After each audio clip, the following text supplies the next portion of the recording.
This is a replay of the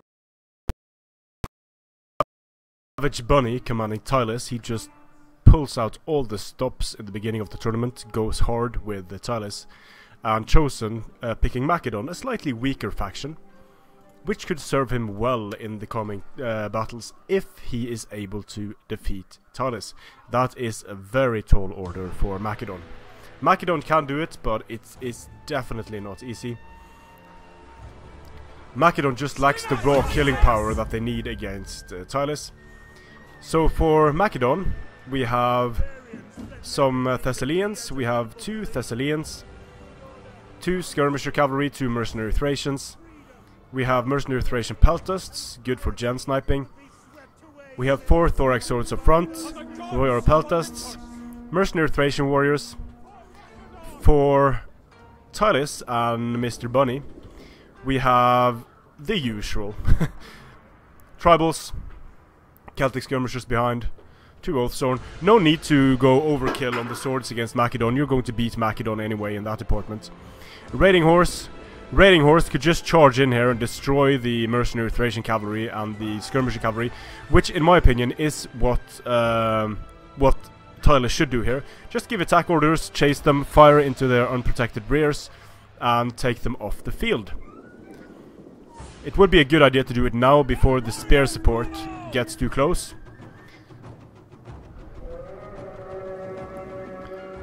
But at least on this flank it's possible. He's moving up his Levy Freeman support though to be a bit safer. And this is a best of 1, so best of 1 makes it a bit more maybe it makes the players a bit more cautious, maybe. And you'll see that the interface is larger than usual. That's because I am recording in 1080p. I'm trying that. So this is more of a normal sized UI. It's very unfamiliar to me because I usually play in either 2K or 4K. But when I upload, I have to reduce the quality to 2K. Unfortunately, the interface doesn't scale, and there's no way to scale it that I'm aware of. Which would have been cool if you could have like a large, small, medium UI. The elephants are routing off the field here. Both players taking their sweet time with engagement. This Thessalian cavalry is dangerously close to the lines of Tylus. Should start getting some javelins thrown at it any minute now. And here they come. Damage done to the Thessalians. But the militia hoplites are going to screen. They're just not as good at screening as the Levy Freemen are because they lack the javelins. And the Levy Freemen are also getting dangerously close to these units. But one charge from the Thessalians could incapacitate the Levy Freemen to a significant degree. Some skirmishing going on over here. The Thessalians charged the Levy Freemen, destroyed them on the charge. The militia hoplites just screening away these units very nicely. And now the skirmishing cavalry is in the back line here. Here we have the Thessalians charging in, doing a lot of damage to the Levy Freemen. But they are eating javelins for it. But again, this is sort of worth it. But not really, since he lost some Thessalians due to the very dangerous javelins of the raiding horse. Now Macedon has to kite like motherfuckers because the beastly sword line of Tylus is just rolling up towards them. So moving towards the flank of Tylus here, moving towards the high ground it looks like. Which could actually be very dangerous for Tylus if Tylus doesn't get its charges. There the raiding horsemen are getting attacked by Thracian cavalry. They're sort of standing in the forest, so they're going to take less damage than the Thracian cavalry is. Gen sniping going on here by the mercenary Thracian cavalry. And this is on a hot map, so all of these units are going to fatigue quickly due to the heat being present. So here we have the tribal warriors going up. They are already active. In against the militia hoplites. Second line of thorax swords coming in. Engagements happening all across the line. The Oathsworn should be able to do very well in this fight. Still kiting for Macedon, but now they're getting fired upon in the rear by Thracian peltasts, and that is by Celtic skirmishers, and that is doing a lot of damage to them. Nice charge here with the royal peltasts against the tribal warriors. Should do reasonably well there. But I think the thorax swords managed to turn around, so they are not getting attacked in the rear. So overall, not great engagements for Macedon. Macedon has lost a lot of units unnecessarily. These thorax swords are just walking. They did just not make it to the forest there. The mercenary Thracian Peltas could rush in here and start doing a lot of damage. Raiding Horse, beautifully done, charging into the rear of the mercenary Thracian Peltas, stopping them from firing. Over here, the thorax swords are holding out due to being in a superior position, but the Oathstone General is getting into the mercenary Thracian Peltas, doing a lot of damage. Cavalry of Macedon moving in, Thessalians going in for a rear charge against the tribal warriors. It's going to do a lot of damage to them. But not a great charge by the Thessalians there. A good charge, but not a great one. And in this clusterfuck of a situation, I think Tylus is going to be able to grind it out significantly better than Macedon. Macedon hasn't been able to use its skirmishers well. These mercenary Thracian Peltas could indeed be very, very dangerous in sniping the Oathstone General. Now the Oathstone General is actually taking a lot of damage because he stopped chasing these mercenary Thracian Peltas. Now he's going to turn around and start chasing them again. So it probably would have been a good idea to move away the Thracian Peltas. Very depleted unit of skirmisher cavalry chasing away these Celtic skirmishers, but this is only skirmisher cavalry, so it might break these Celtic skirmishers just by rear charging if the general dies. But if the general doesn't die, then the skirmisher cavalry isn't going to be able to get a lot of kills. But this unit of Thessalian cavalry is going to absolutely wreck Celtic skirmishers. Clusterfuck of an engagement over here. The raiding horse of Tylus are not going to do well in this blob. The tribal warriors got attacked in the rear. They are losing decisively, no doubt due to these mercenary Thracian warriors moving in. Very nice kiting here by Macedon in pulling away the general of Tylus. If Macedon is able to take care of this general, then that could swing the battle massively in favor of Macedon. Now these mercenary Thracian Peltas, I don't know if they have line of sight. Yeah, they do. Oh, and the Oathstone General is going to go down super quickly here.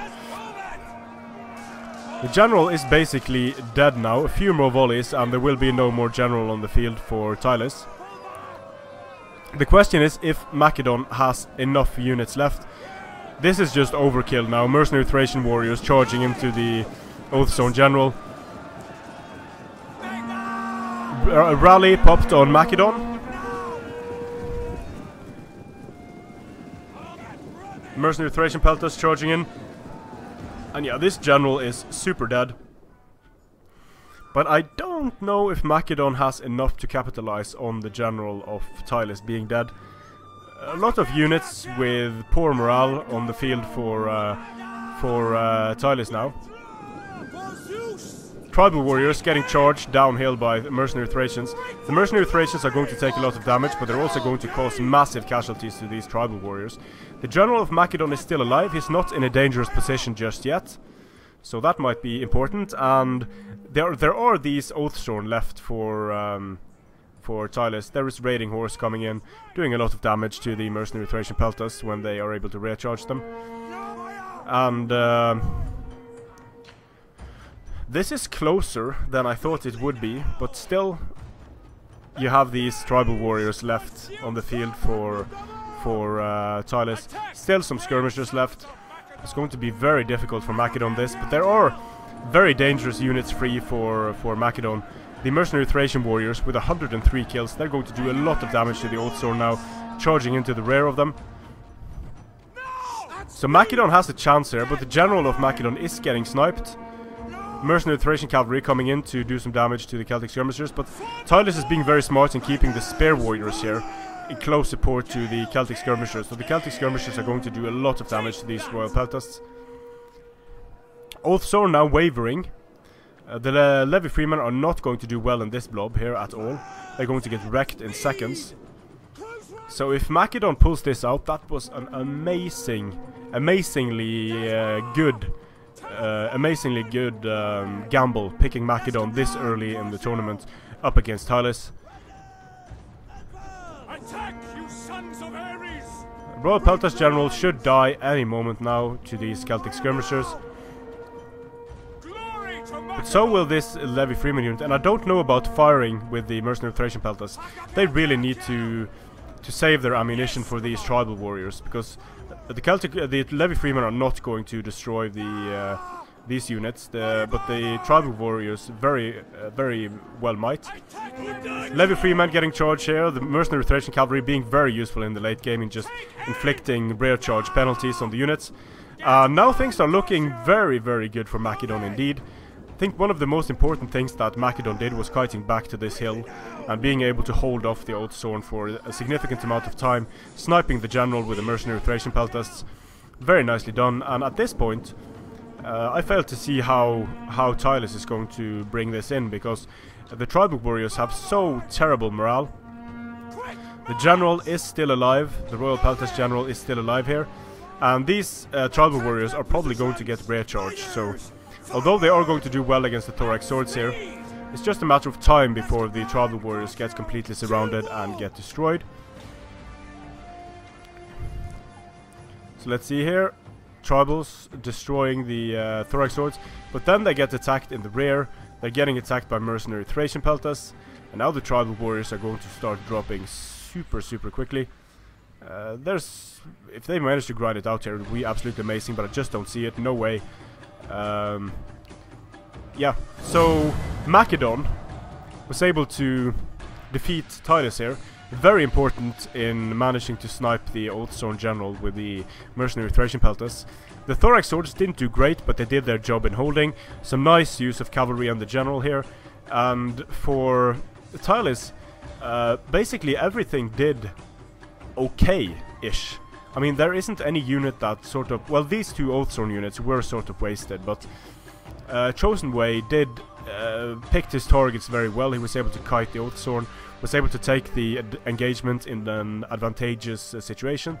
So Way of the Chosen Clan, congratulations, he's going to advance to the next round. Good game to both players. Strength and honor.